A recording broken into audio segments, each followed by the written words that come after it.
Buongiorno e ben ritrovati con l'informazione flash di New Sicilia, i principali titoli della mattina. Paura nelle prime ore della giornata nel Catanese per via di un terremoto avvenuto alle 7:05 di magnitudo 4.5.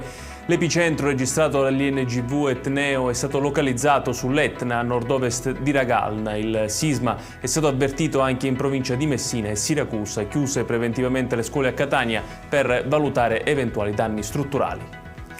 Sono arrivate circa 600 segnalazioni di danni significativi ed evidenti a case private, ma per fortuna non abbiamo avuto segnalazione di feriti. Lo ha detto il sindaco di Ragalna, Nino Caruso, a seguito di una prima ricognizione dopo il sisma.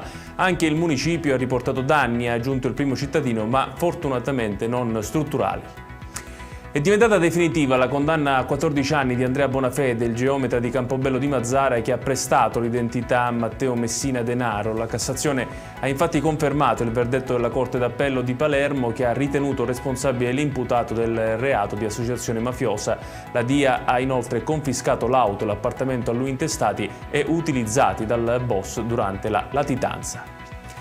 Il GIP del Tribunale di Siracusa ha convalidato il fermo e disposto la misura della custodia cautelare in carcere per un 46enne di Priolo Gargallo accusato di omicidio. Secondo la polizia, l'uomo, la sera del 26 febbraio scorso, avrebbe picchiato un operaio di 55 anni, procurandogli ferite molto gravi. Dopo l'aggressione, il 55enne non si è recato in ospedale, ma il giorno successivo ha accusato un malore ed è deceduto.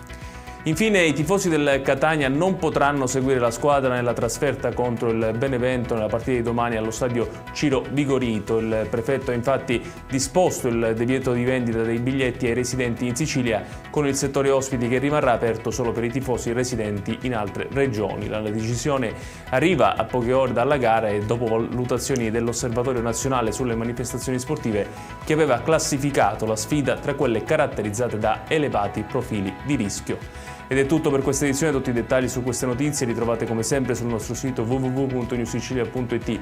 Grazie per averci seguito e buon proseguimento di giornata.